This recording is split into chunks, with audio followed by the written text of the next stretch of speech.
Hello and welcome to another edition of F1 Hour. With me as always, my friend and yours, the legend, the goatiest of all F1 minds to have ever have goated, the one that they call Peter D. Windsor. How are you doing, good sir? I'm doing very well, Cam, and you? Good man. I'm better than I deserve, Mr. Windsor. Better than I deserve. There are very many F1 centric threads at which we need to pull this morning, Mr. Windsor, on the back of a dramatic, cinematic Mexican Grand Prix. As is customary, Mr. Windsor, I'll ask you the first question this way. What do you think was the biggest story to come out of the Mexican Grand Prix weekend?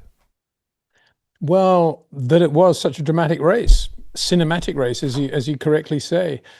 There I was. I'm not sure if I was the only one out there doing it. About to set up my reruns of Doc Martin to have in the background because I thought it was going to be the most boring race in the history of boring races. I watched the first corner and thought, well, no, pay attention here. And it got better and better, didn't it? And the last bit of Max versus Charles was captivating viewing. Again, a reminder that you don't need a lot of overtaking for it to be brilliantly cinematic and a great motor race, which it was. And it's a great shame about the whole VSC right at the end. It was kind of predictable, though, wasn't it? It had all gone so perfectly in a way that something was bound to go wrong at the end. But no, great. And it was great that a lot of good guys had a lot of good results too, didn't they? I mean, great win for Lando. Never drove better in qualifying or the race. First corner, off the line, just fabulous. And wonderful driving from Charles and Max.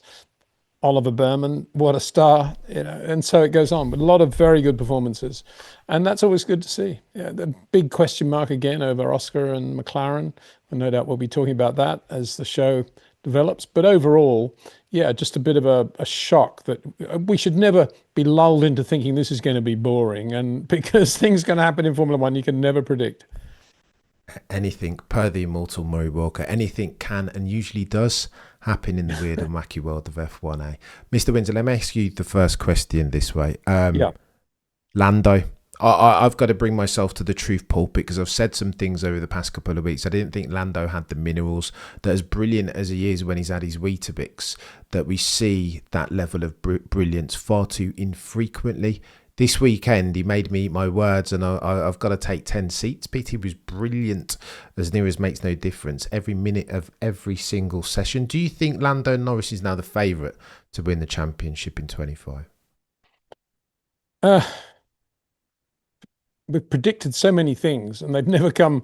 I mean, I predicted from the start of the year that Max would win it, so I guess I still have to go with that. But you ask, is Lando the favourite? I'm sure he is amongst all the bookmakers and all the cognoscenti out there, as Murray Walker used to call them. I think he is the favourite. Undoubtedly, he's the favourite. He's got the big smile. He's got the momentum. And when you see him on days like this, you think, how can there be any other days? He's that good.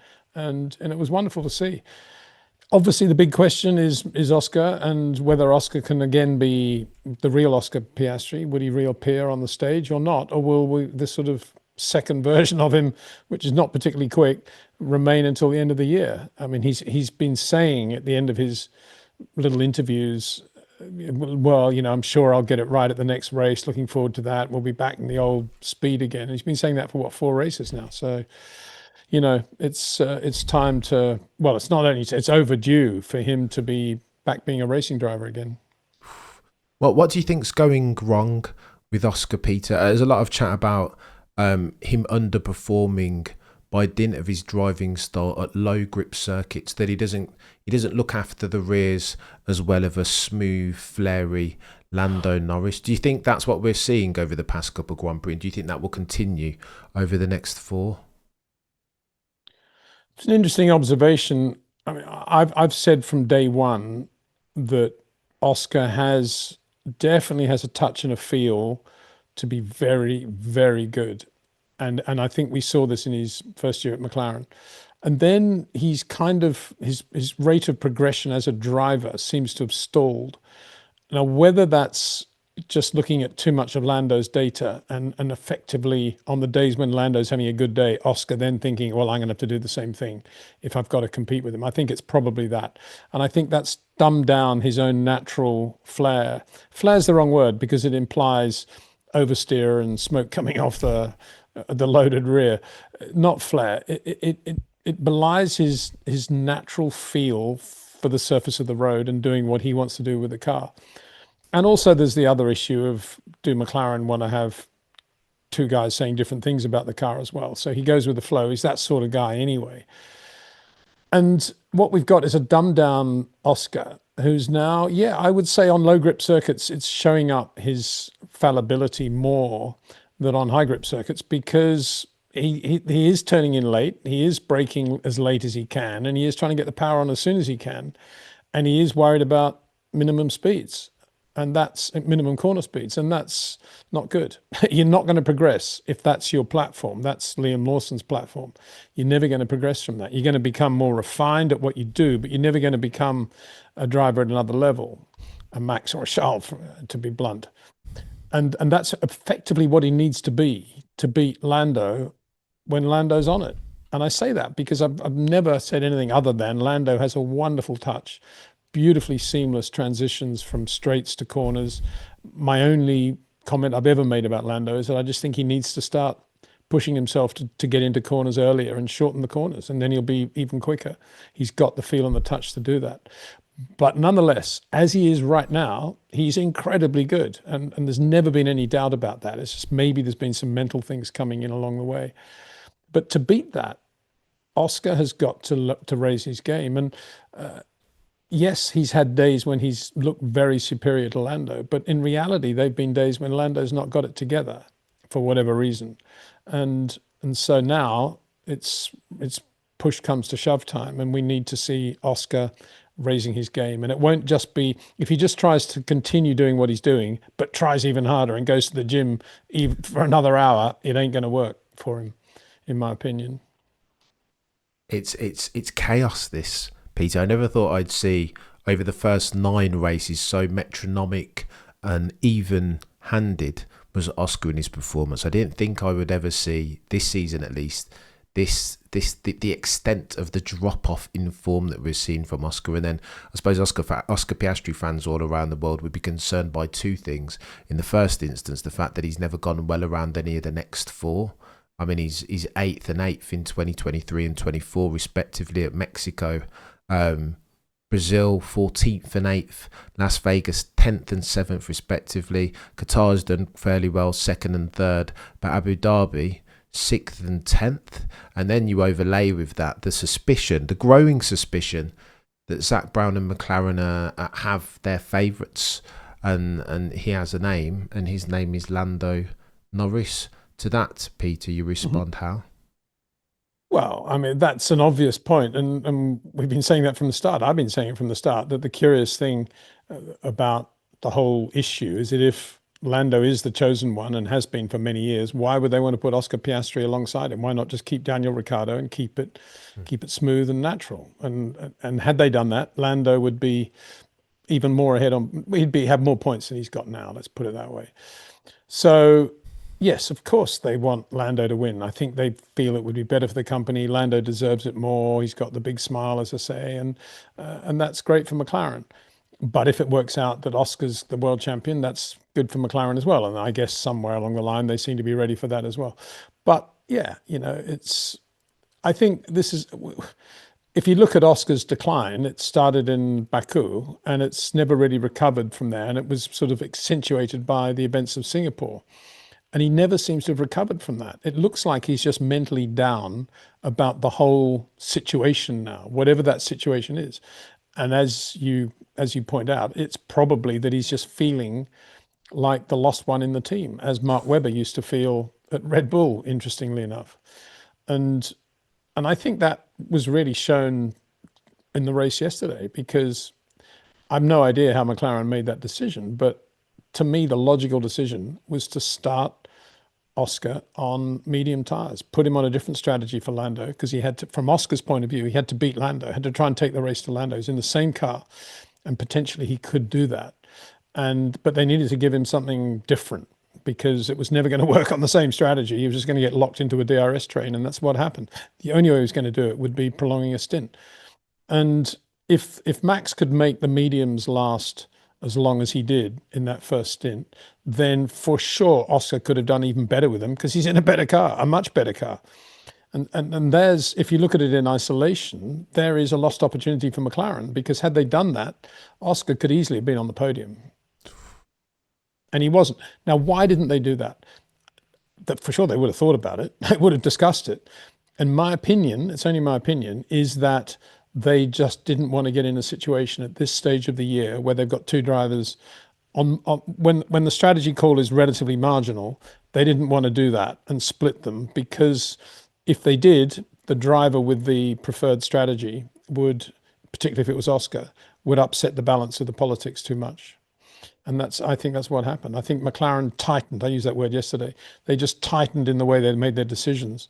And I think it would have hurt Oscar yesterday. But having said all of that, if Oscar had qualified better and he was right there alongside Lando or ahead of Lando on the grid, then none of this would have happened. Oscar would have, I'm sure, would have had more power to have taken a different strategy had he wanted to. And that's the problem. He's not qualifying well. Well, he's not driving well. Bottom line, Yeah. That's it. And is that the biggest concern, Peter, that when you hear Oscar debrief his qualifying performance, he's like, well, he uses words like, well, it was a mystery. I don't understand why I'm 6/10 off of my teammate who's driving the same car. Well, it is. It's a big worry, and I don't know the inner workings of his brain, but I do know that throughout his career, Mark Webber was not a fan of driver coaches being able to do anything for the makeup of a driver. He felt that racing drivers were racing drivers, and you were born with that talent, and you got more experience as you went along, and you honed that experience, as Mark did really well. But you don't need someone telling you how to drive. I personally disagree with that, and I always have throughout my life, because I don't see why racing drivers, athletes, if you like, are any different from other athletes on the planet. All of them need coaches 24/7. So, I never really understood that about Mark. And I do think that had Mark done some work with, say, a Rob Wilson at various stages of his career, I think his career probably could have gone on an even stronger path. But that's beside the point. But it does suggest that maybe, Mark has instilled that in Oscar's way of thinking, and maybe Oscar's like that, and he just thinks, I just don't understand it. I mean, for a driver not to understand is very worrying, because there's a massive amount of data out there, we know that, but the reality, as Rob Wilson's been saying, is that the worst thing you can do in many ways if you want to develop your driving is look at data and look at the digits. You look at what's between the digits, and it's all about feel for the surface of the road and track. And Oscar shouldn't be thinking about it. It should be completely natural to him. And I think that's the problem. He's thinking about it too much now. And there's too much pressure from people saying, why aren't you quick? Why aren't you quick? And then he looks at Lando's telemetry and doesn't understand what's going on. And he's going around in circles. He needs to go back to fundamentals and become Oscar Piastri, feeling the surface of the road, driving very naturally. And that's what needs to happen, in my opinion. That isn't going to happen in a Formula One car. That's going to happen in the rain or the cold or the semi-wet in some obscure circuit in England in a road car with a proper person next to you saying, why are you turning in at this rate? Why are you releasing the brake pedal pressure at this rate? And it's showing up in a road car. And then Oscar would benefit from that. He'd understand it immediately, I'm sure, and he would get it.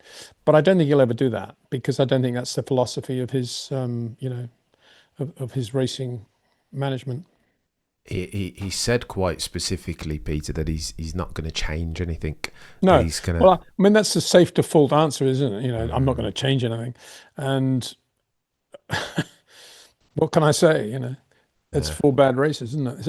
Is it 4 bad races he's had? I mean, yeah. And probably another 4 upcoming potentially. Well, sorry, just before we get on to that, I mean, that business of looking back at previous performances, I'm not a great fan of that, because the cars are so different from year to year. And you could say, well, the McLaren was a quick car last year, it's a quick car this year. Yeah, but the tyres are different for a start. The curbs are going to be slightly different. The surface is different. And I don't think it means anything that he hasn't been quick or had good results at the same circuit, last 4 circuits. I don't think that means anything at all, because it only takes a feel in the car for the circuit to be completely different in the mind of a racing driver. And often you see drivers with a terrible record suddenly winning. And, the sort of back page newspaper pundits used to covering horse racing or football or whatever say, oh, he regained his form. It's nothing to do with that. It's just to do with the feel of the car and the feel of the surface of the road and the grip of the tyres. And as I say, the tyres are different. So many things are different. You can't even compare it with last year. So that doesn't mean anything to me at all. But what does worry me, not worry me, what intrigues me, I suppose, is that he doesn't seem to have a methodology of how to improve as a driver. And it is a scientific thing. It's a scientific thing that should be done in steps and numbers and auto-suggestion in your brain when you're doing the lap, in terms of what you need to do on every specific part of the circuit, and how you adjust your feel and your rates of input to what's going on. All that's a science, and within the realm of it being a natural thing. But he doesn't seem to be going that way, and I think it's a obvious example of information overload in terms of data and trying to work out what's going on. Talk to me about Lando getting booed, Peter, because I know you're not a big fan of fans reacting that way. A lot was made about it on the Sky Sports F1 broadcast, which gives more credence to the favouritism and McLaren theory and Sky.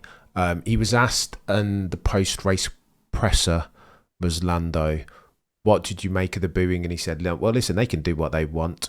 To which another journo followed up with a question and said, well, they can do what they want and they will. And the reason why you're getting booed, Lando, is because Mexican fans, as diehard as they are, Julio Cesar Chavez, they like their sports stars to be real men, etc., etc. And there was a poll that went out in the Mexican press about Lando, and they feel that Lando has been gifted at the very least 3 points because of the inversion that McLaren instructed at the Italian Grand Prix. What do you make of that, Peter?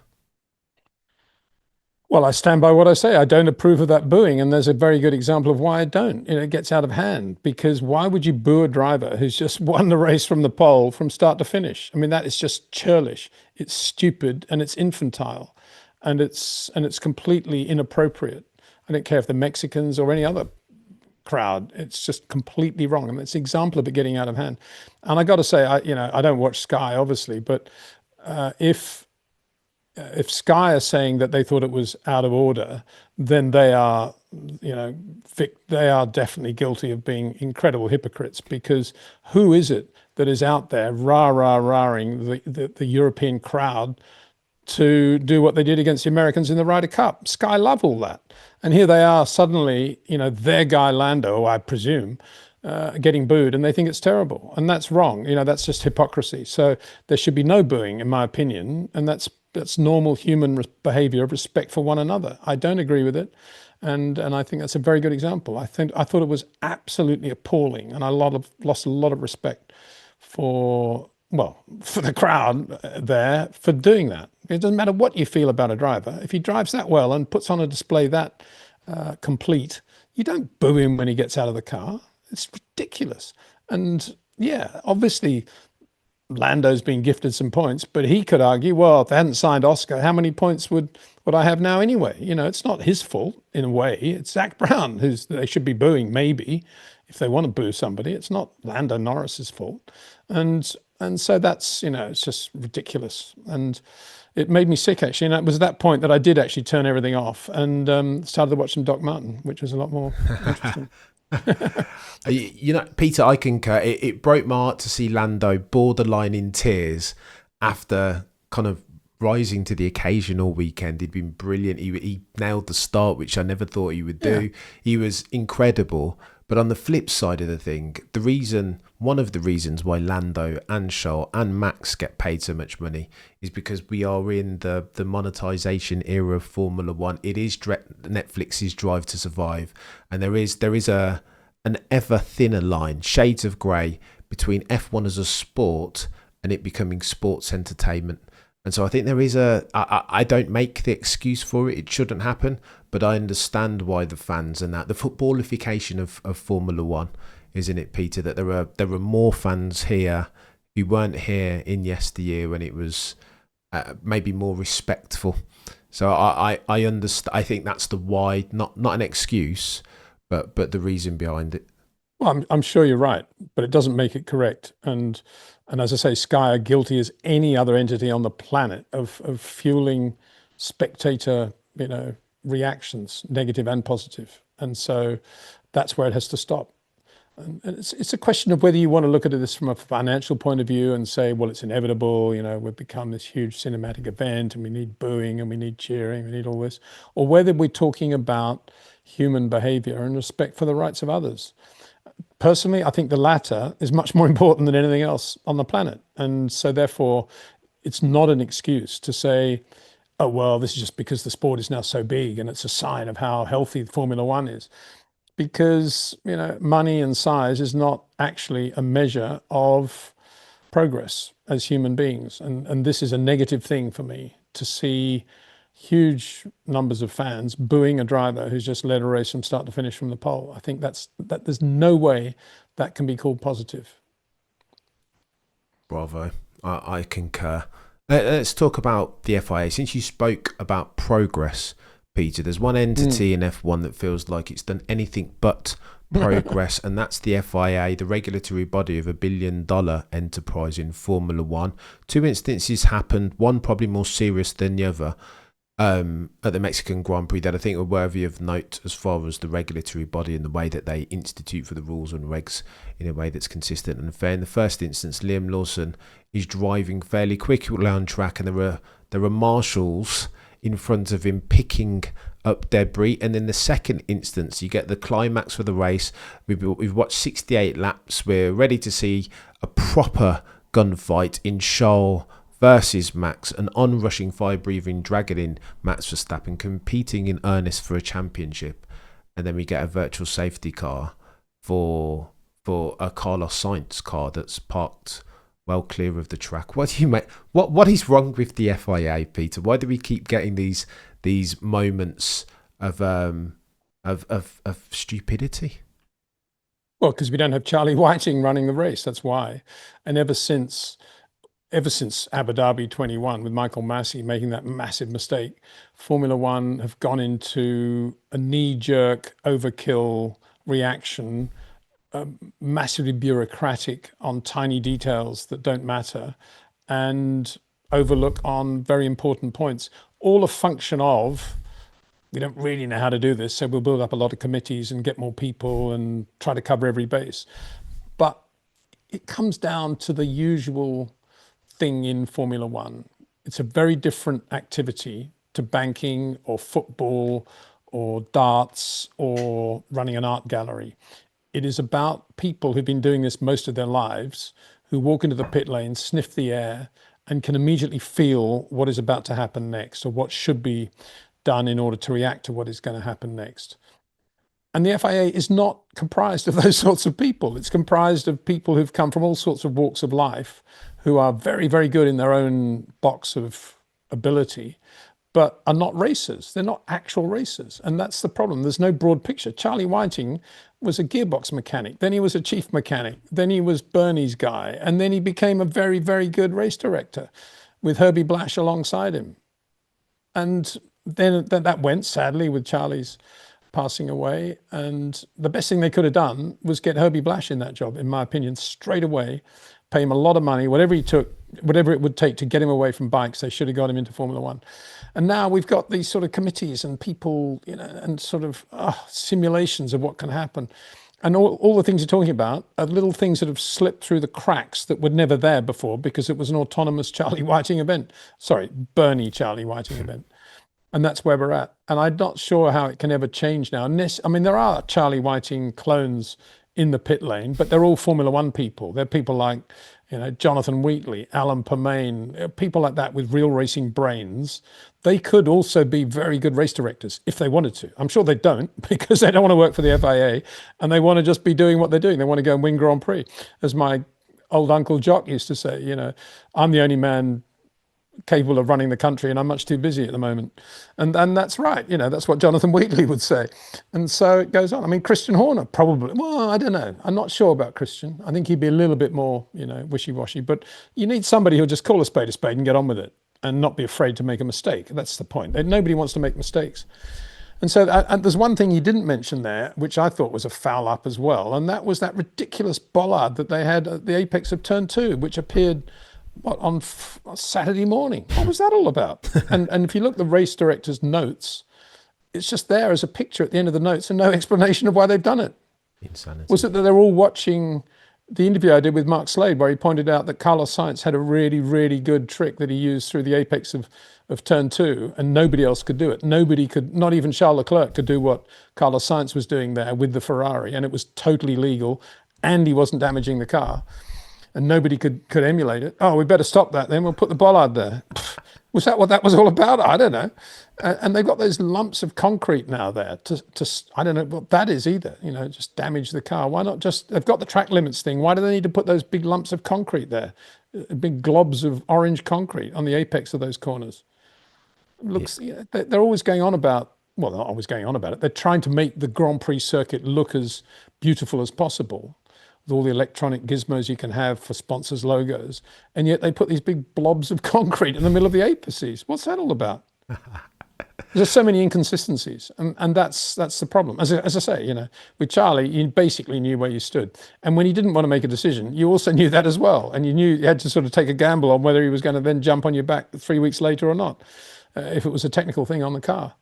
But they don't have that now, and that's why we're in this situation. There's no point in going on about it, because Bernie actually created it by fueling the Jean Todt presidency. And this is a sort of fallout from everything that happened post-Max.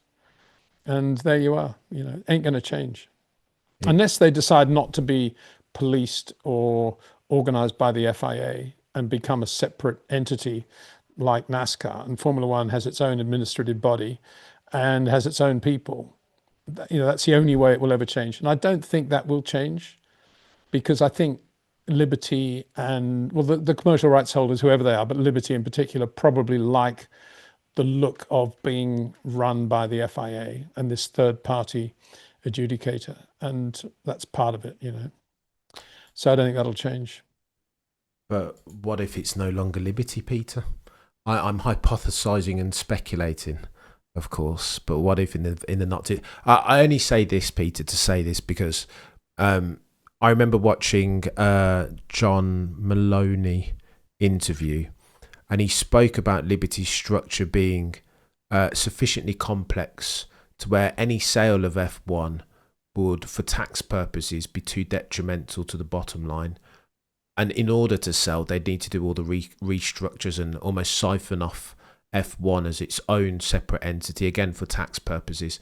It feels like over the past 12 months, steadily, one by one, as far as entities. First it was Live Nation, that's been spun off. There are all these spin-offs to where now they all of a sudden have this separate entity where it's F1 by itself. It feels like they might be teeing up a sale potentially over the next 6 to 12 months. Do you think if they do that, then that the FIA, the solve with the FIA spinning off and doing it all themselves potentially becomes much more likely?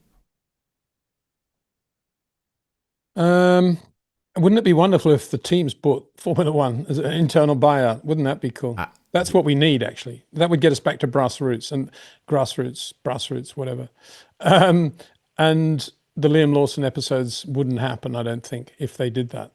But everyone would need to take a cut in income. And of course, that's anathema to most people these days in Formula One. So again, that is unlikely to happen. That's what should happen. Formula One should take control of itself again, in my opinion.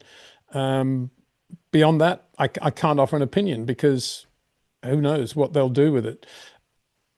If the teams said to a new buyer, let's say it's the Saudis, and the teams all sat down with the Saudis in some massive conference in Riyadh and said, we don't want to work with the FIA anymore. We want to administer our own sport, and we're going to set up our own administrative system.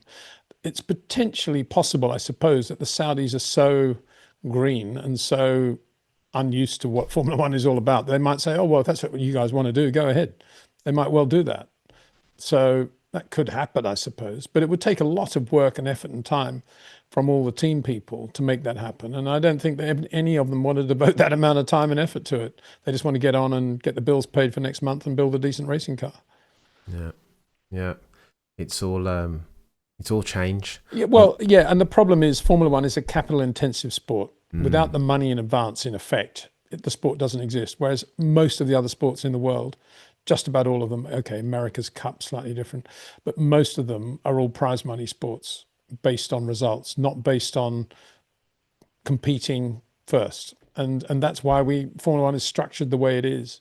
That's why we have so many races, because that's the only way they can guarantee the money at the moment. When you look at the sponsors on the car, there's less and less percentage of the money coming from team sponsorship and more coming from race appearances. Yeah. And that's why we're at where we're at. And that's another reason why you want a third party administrator, because logistically it's so difficult with that number of races, isn't it, to have a team? But I suspect ultimately the FIA is still probably underfinanced and probably need more money for all the stewards and the marshals and the people that they want to have at a very professional level at every race. And so maybe it behoves Liberty stroke the teams to put a larger percentage of their income, or any percentage of their income, into financing that for the FIA. I mean, maybe, Peter, to push back on you constructively, maybe the FIA would have some more money if Mohammed bin Sulayem wasn't flying around the world on his private jet all the time, expensing that to the FIA, and therefore reducing their bottom line. But I digress. These are things about which I shouldn't speak. Peter, can I ask you about Max? Because I saw Max, I thought it was a good drive from Max yesterday, but I felt like initially he lucked out, that it was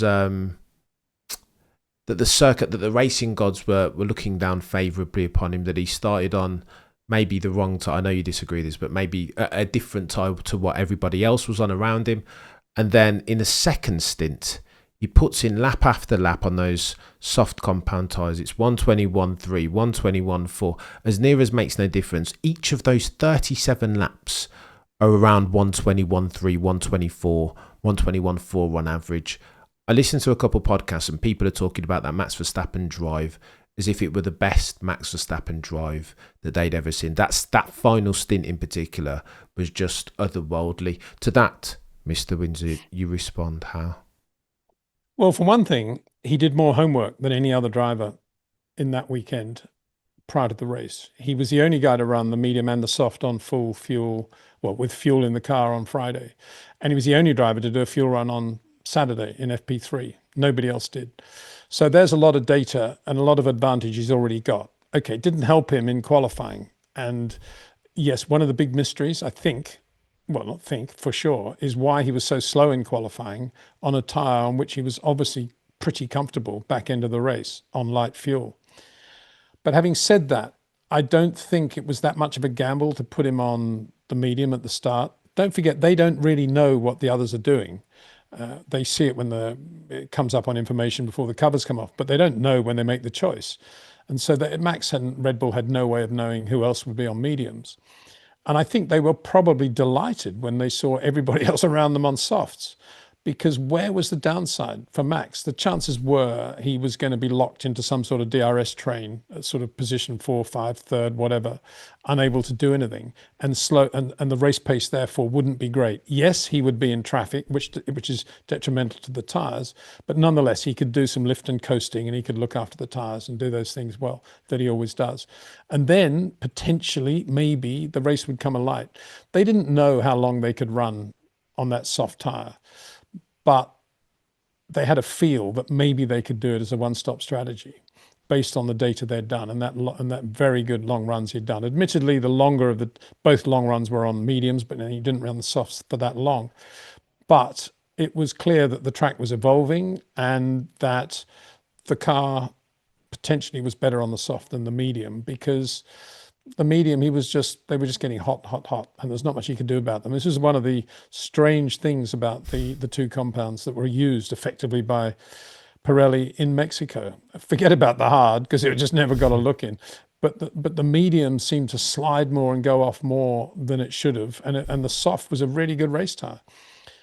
So I think he made the right choice, and I don't think it was a difficult choice to make, given where he was on the grid. If he'd been on the front row on the pole, I'm not sure he would have done that. I think he would have started on the softs. But where he was, it was definitely the right way to go.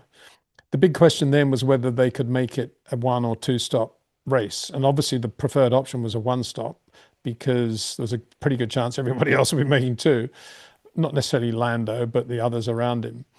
And so that behoved him then to make that first stint last as long as possible.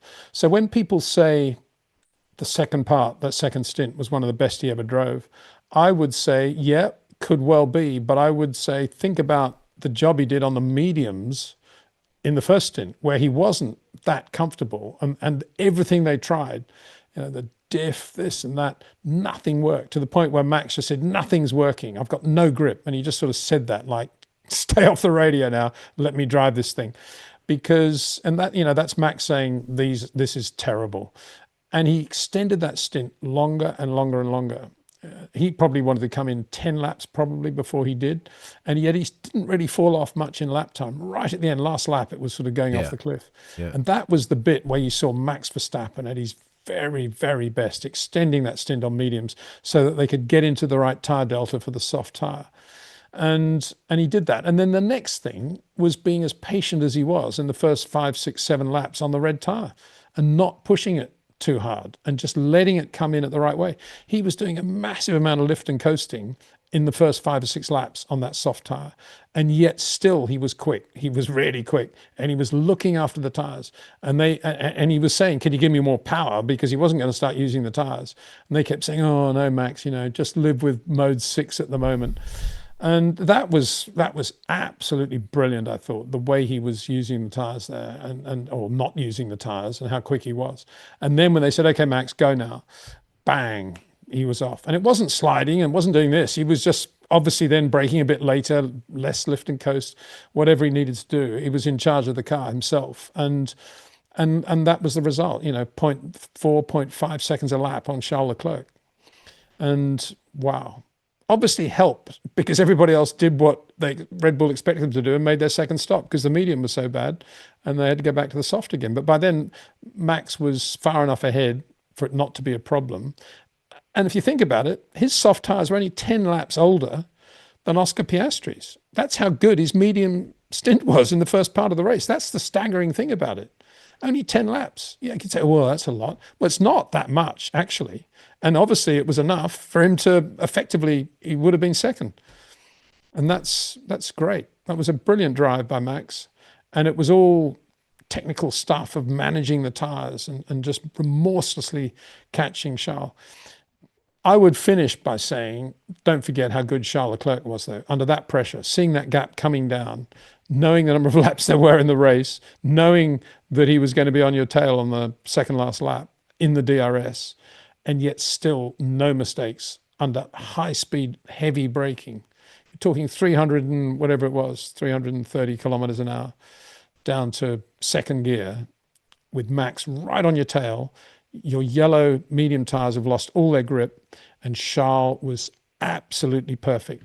No lockup, just braked as late as he could, and it wasn't enough for Max to be able to get past. I think any other driver there, Max would have got him even before the DRS thing, under braking. But Charles was so good there.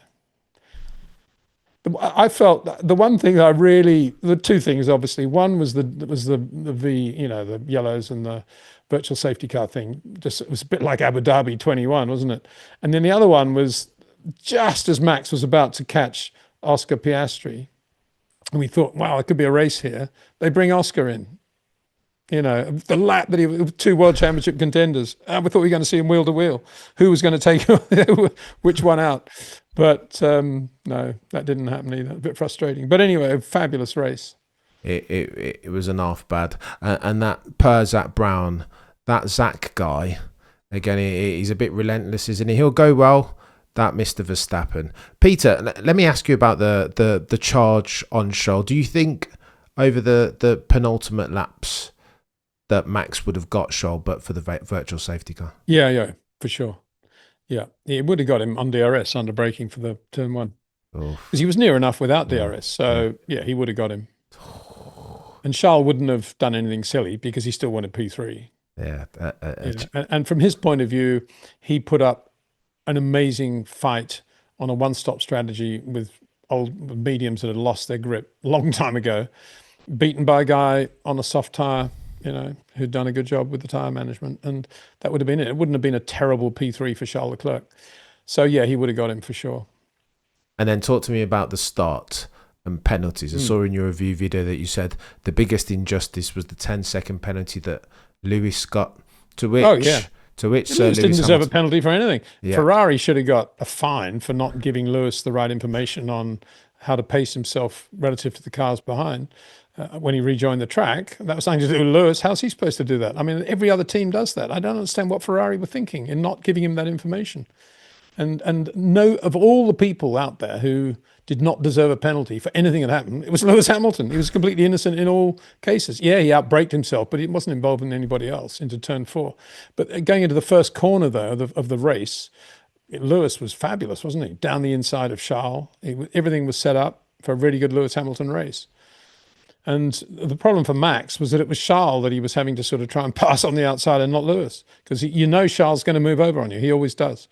That's one of the Charles things that he's done all his life. And it's, one day it's going to end in tears, I'm afraid. But he did it again, and Max was up on the curbs and blah, blah, blah, and did a good job with the rejoin, I thought. But the ludicrous thing about the Lewis thing was that a few laps later at turn 4 was that Max had dive bombed him, and Max was going to give the position back to Lewis. I'm sure he was at turn 4. But Lewis didn't realise that. Maybe he was caught by surprise and just outbraked himself and went down the outside of turn 4. And that's when all the trouble started, because then Max was completely discombobulated by the whole thing, nearly took out George, as a result of which Kimi and Oliver Bearman sneaked through. It was a complete mess, really. And it all because Max was about to trying to give the position back to Lewis, starting with that silly dive bomb, which he shouldn't have done on the mediums on Lewis. That was not on that pass, in my view. And I think Max really, he was lucky not to get a penalty for the George thing at turn 4. And I think Charles should have got a penalty for what happened in turn 1. I bet you get a penalty and you get a penalty. Go on then, Mr. Windsor. Let me constructively push back on the Lewis thing. I completely agree with you. I think Lewis, 5-second penalty at best, never a 10-second. Well, no penalty, really. As I say, this is a classic example. It's a bit like the leader of the world championship has to start the last race with a 10-place grid penalty because something's happened to his power unit. Nothing to do with him. And that's wrong. The drivers get the penalty sometimes, and it's incorrect. They need to look at that. They need to look at the radio and see that Ferrari did not give Lewis the information he should have had. I don't want to blame Lewis as the victim in this FIA ineptitude scenario. However, Peter, like when I used to kart under yellow flags, it was always the skullduggerous thing to do was to wave your hand to allow the marshals to see that, listen, I know that there's yellow flags. Meanwhile, burying your foot deep in the throttle with a view to catch the person in front. Max did something similar. I think we can argue back and forth whether Max deserved the penalty potentially. But Max's gift is that his devilment is sufficient to where he'll make the judges, the stewards, the race director make a decision. And he did that by coming off the throttle. He gave all the places back, and apart from George. And I'd argue that Lewis should have come off the throttle and not given back the places necessarily, but at least done one of these right, a euphemistic. I know that I went down the runoff area, shouldn't have done that. Do you see me, race director? I am now allowing the guys behind me to catch up, so I have definitely not gained an advantage. Do you think there's something to that, Peter? Well, I think you can do that if you've let people past and it's pretty obvious. But bear in mind how frenetic they are at race control. I think to try to give a signal from the cockpit to the race director about how you've tried your best to make the gap what it should be is a little bit of a stretch. I'm not sure the race director is going to have enough time to think that one through in the way he would if he just saw cars physically passing. So I'm not sure that that's right. I mean, bottom line is they don't have a Jonathan Wheatley at Ferrari, do they? Yeah. That's the bottom line. They probably do, and he's called Jock Clear, but they don't allow him to do very much. So that's that. Soon. But, they don't have somebody. I always imagine Freddie Vasseur was that guy. Again, I'm slightly disappointed that he's not. But somebody should have been down there saying, our mistake, we're going to tell Lewis now, whatever, however you want to fudge it with your karting thing at Rye House, still flat out on the throttle, Cameron under the yellow flags. However you want to fudge it, make sure that you've got somebody in race control who knows what they're talking about, who can do that. But to rely on Lewis to do that, I don't think I think that's a bit much, really, expect him to do that. Yeah, I suppose Max did it though. If you imagine, Peter, if Max had done what Lewis did and just buried his foot in the throttle after running down the runoff area, granted he gained more places than did Lewis, but but then GP would have been on the radio saying no, okay, go now, Lewis, go Max. It would have been managed. It wouldn't have been up to Max completely. No way. Yeah. That's the difference between Red Bull, which I always say is a fabulous racing team in general, and the rest, and Ferrari certainly, and McLaren probably, and maybe even Mercedes for that matter. No, it's a shame. I'd hoped that Lewis would break his 19 race duck. Yeah, I did too, and I think he could have been. I think he could have been right up there today. Yesterday. I think he drove really well, and he was in good shape. Again, it would have been nice to have seen him starting on medium, see what would have happened. But anyway, we never had that. Oof. I'm still shocked that Piastri was on softs at the start. I just don't get that. It didn't help him at all, as totally predicted. In the same way, it didn't help Max to be on softs in Singapore. Didn't help at all. Yeah. You spoke about GP, Peter. I don't know if you saw the portion where GP was asking Hannah Schmitz, I guess, or another strategist on the wall. Are we on? Yeah, I thought that was very cool. I thought it was like, strategy. Okay, what are we doing about strategy? It's like this guy's, he's a much higher level of operation with Max about how to get the mediums to work and things they can try on the car. Yeah, strategy, who cares about that? We got our own team there. And I thought that was quite good. I'm sure a lot of people will give him a hard time, and I've had a few mates WhatsApp me saying, I can't believe this guy didn't know what strategy they were on. But fair enough, that's the way the race teams are today. I obviously gave Hannah a very hard time after Spain, and I gave her a hard time indirectly in Singapore as well for the tyre choice. I don't know if she was involved in that tyre choice, but certainly the Spanish thing, I think, was probably due to her or due to the strategy department. But I got to give credit to the Red Bull strategy department from Mexico, because they were absolutely spot on, lap perfect in terms of how to manage that as a one-stop strategy for Max and how to get the best out of the soft tyre. Just brilliant. Well, they didn't predict the VSC at the end. I suppose you've got to give them a failure for that.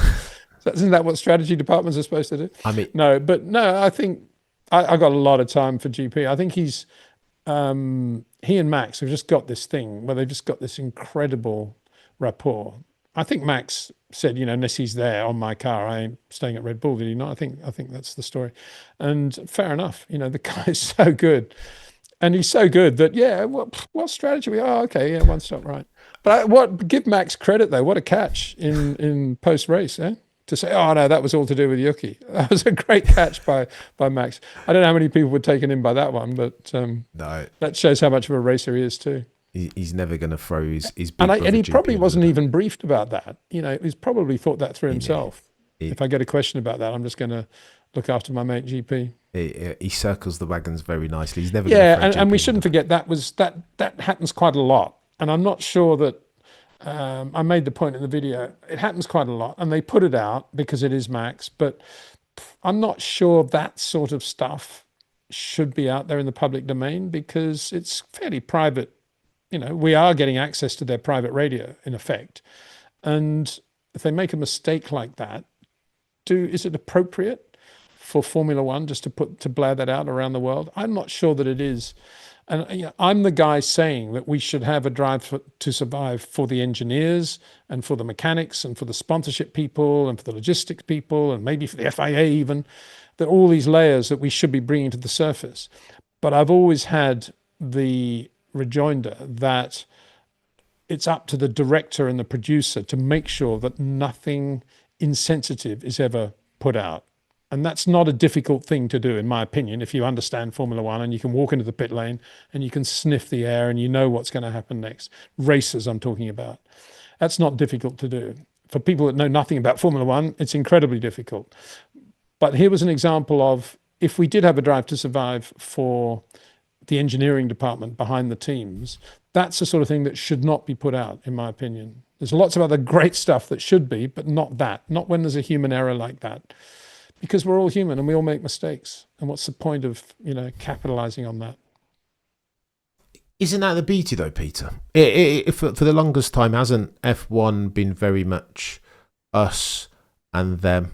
We'll kind of take your money, but as far as showing any fragility or soft vulnerable underbelly or the faux pas and mistakes that happen every single race weekend, don't get me wrong, Cameron. I'm not saying that after Barcelona we wouldn't show or shouldn't show the fight in the Red Bull debrief room about why he wasn't on soft tyres. That's a valid call that was made and was a mistake and was an error, and that's the sort of thing that should be out there. I'm talking about switching on a radio switch when you shouldn't. That's what I'm talking about. It's a different thing altogether. If you make a bad call, that's great television. If you switch something on at the wrong moment, that's bad. It's probably good television, but I don't think it's good human behavior to put that out. That's what I'm saying. There's a difference. It's a subtle difference, but it's a clear difference. You see my point? You make a good one, Peter. You do make a good one. Go on then, Mr. Windsor. Ollie Bearman, shout out to him. Brilliant drive. P4 in the end. Did Ollie Bearman put forth his dissertation and principal thesis at the Mexican Grand Prix as to why he needs to be considered as the next Scuderia Ferrari F1 driver? No, because I think he'd already done that many races before. I've got a few friends at Ferrari, and all of them are saying we've been talking a lot about Ollie for, I don't know, at least 5 months. Well, ever since Lewis has been in trouble, really, that the obvious guy to replace him is Ollie. So this is not just for me, certainly, and for, I think, a lot of people who know Ollie well and know Ferrari well, this is not a game changer because the game had already changed. I don't think there's much doubt that he is the next Ferrari driver, and he'll do incredibly well there. He's a really, really good racing driver and a great guy. What can you say? It's just wonderful to see him go so well, as I said at the start of our chat, because it's just good, isn't it? It's good when you see good drivers having a good race and having fun doing it, and it's wonderful. And the audacity of just doing what he did to the two Merc drivers, I loved it. That was sort of Nigel Mansell-esque in the early stage of his career. And yeah, and look at the conversation between the Mercedes drivers and the pit wall. Part of it was all being blown away by Ollie Bearman, I think.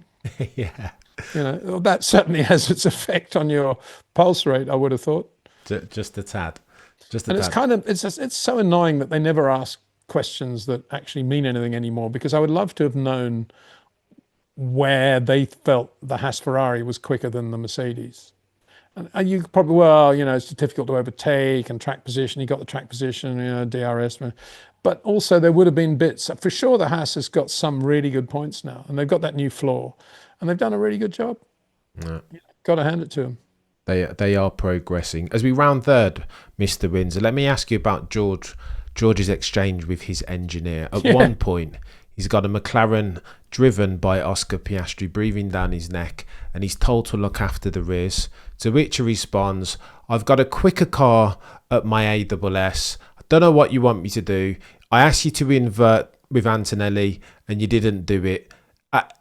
People really dislike George Russell. Is that really? I like George because he's always doing things like that. I think it's quite good.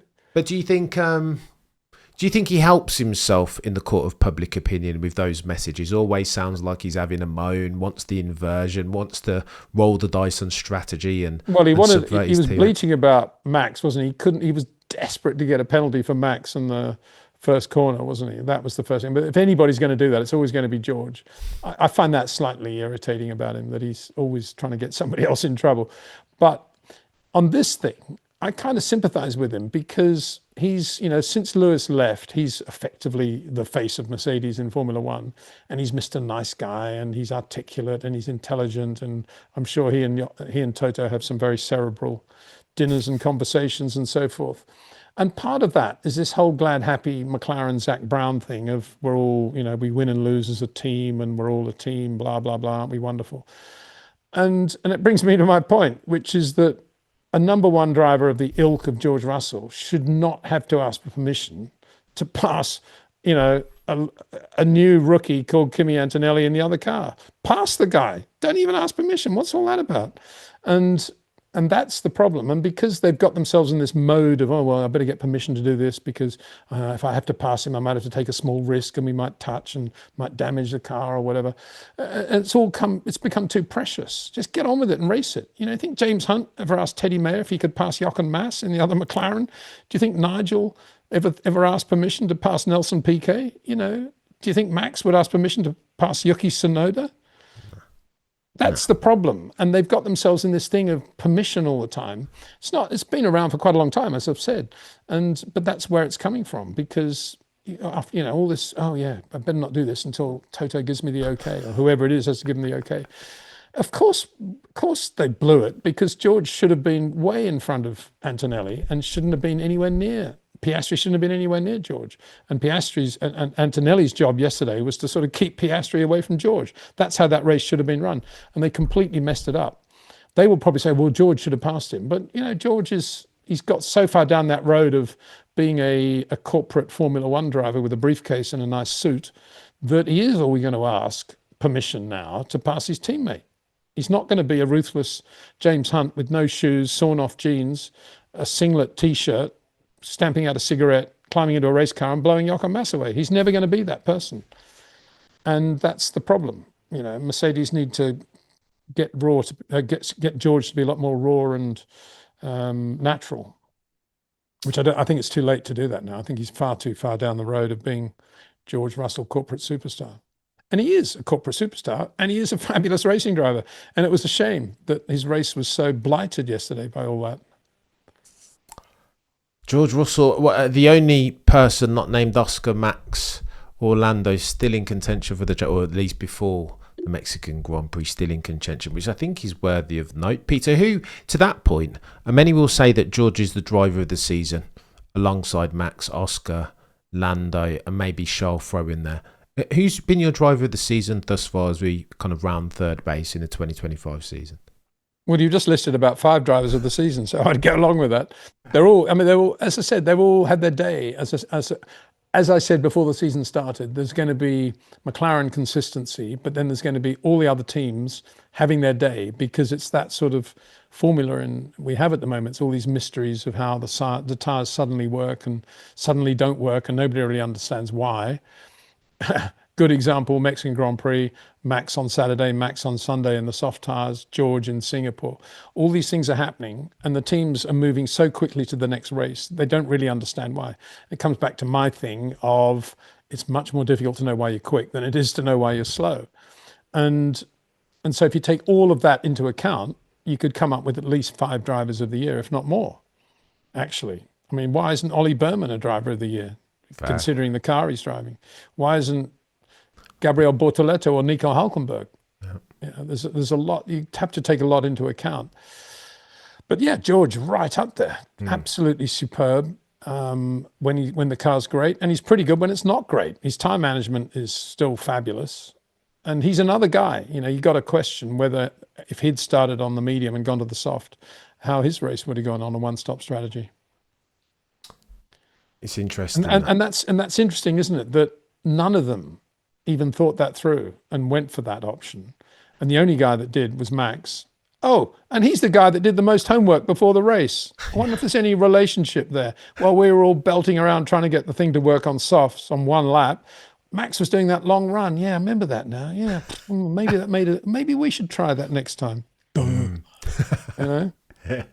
Correlation. What is it that they say that correlation does not imply causation? Well, it's hard work. It's just hard work. You think Max Verstappen enjoys going out to do an 8-lap fuel run on mediums when everybody else is out on softs on single lap runs and seeing his name as P15 on the time list or whatever they are, whatever it is? You know, he doesn't. It's hard work. But as Gary Player always said, you know, you hit 1,000 bunker shots and then one day you're going to hole it in front of the crowd on the 18th from the bunker to win a tournament. And they're all going to say, what a lucky shot. And he'll say, well, a lot of hard work in there too. And that's the point. That's the point about Max Verstappen. He puts in a massive amount of work and then he makes it look relatively easy on race day. And everyone will look back now and say, oh, look how those softs were, how good they were. Well, they're only that good because the amount of work he did on Saturday and Friday of how to drive on them with fuel in the car. And the medium, for that matter, to go back to my real point, which is how long he extended that medium stint. That was all due to his homework on Friday and Saturday. the more shots I take, the luckier I get, isn't it, Peter?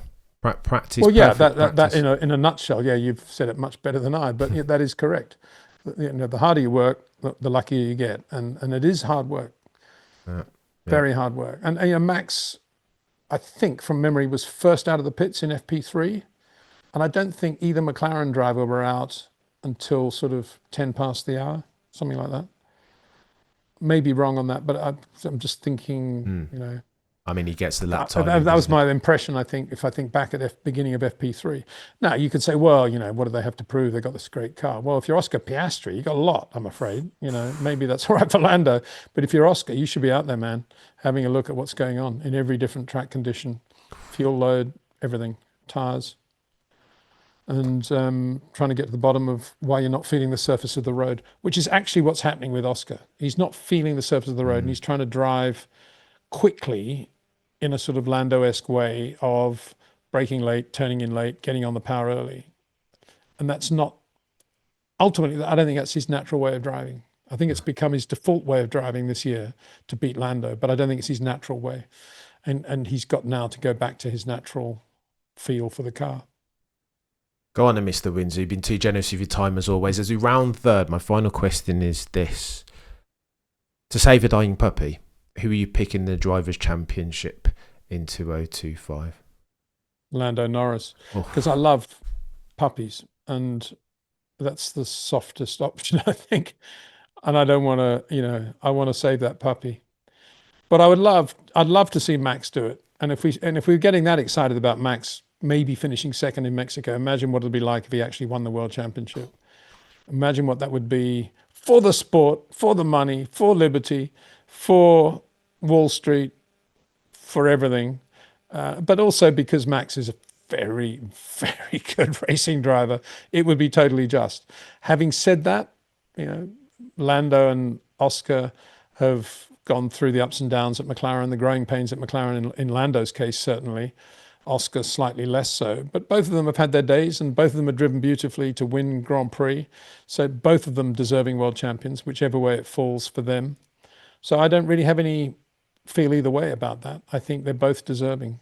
Although I think this patch that Oscar's going through is starting to put a little bit of shadow over everything he's done so far.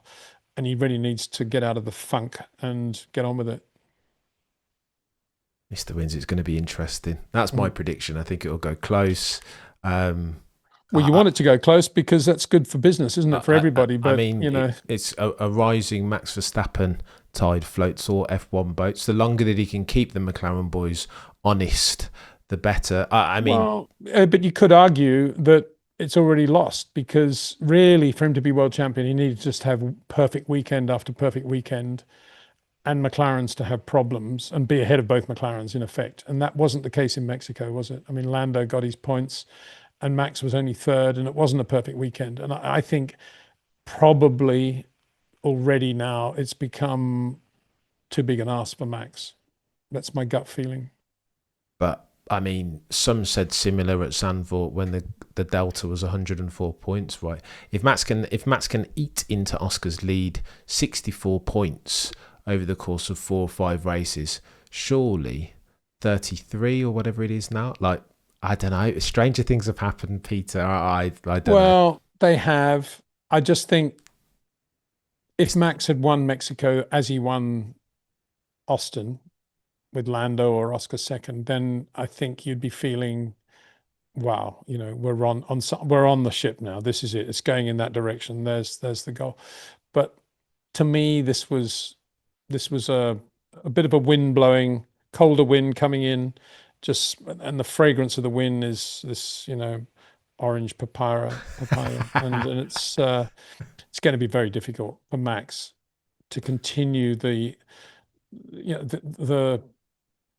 continue the momentum that he's had and to win races the way he has. It's not. I don't think finishing third is going to be good enough for him.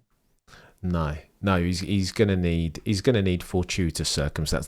In order for Max to win it, the racing gods will not need so much to smile fortuitous. down. What he describes as a perfect weekend when they get the best from the car. They give him a great car. He will always outqualify the McLarens And generally speaking, if he can do that, he's going to win the race. Generally speaking, it's a big generalization, obviously. But for a team that have done such a good job with the car in recent races, how did they get it so wrong in Mexico? P5, you got to think that through.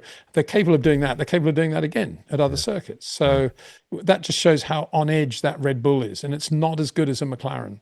And when you show it thinner air, which accentuates more the efficient effectiveness of the aero package on the cars, the Red Bull is on such a knife edge. They've got such a small sweet spot of operation that if Pirelli bring the two medium and soft so close, they're stuffed. And that's what happened, I think.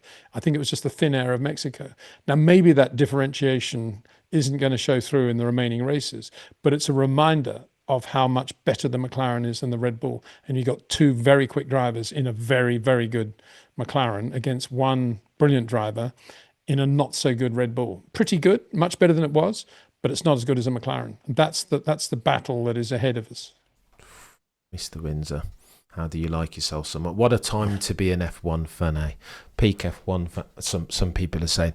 Peter, you've been a legend as per usual. I appreciate your God tier, market leading purple sector insight ad nauseum, genuinely. If you enjoy, like me, Mr. Windsor's God tier level of F1 insight and soliloquy, and you are not subscribed to the channel, then what are you doing with your life? Shortly thereafter, if you ingest all your F1 content by dint of your favourite podcast platform, Short Corners Podcast by Peter Windsor is the pick to click. If you're watching this on the YouTubes, do me a favour, like, comment and subscribe. If you are listening on a podcasting platform, 5 stars and a follow would not go amiss. Mr. Windsor, you're a legend as per usual. I appreciate you as always, good sir. Between now and next time, gang, the prosecution rests.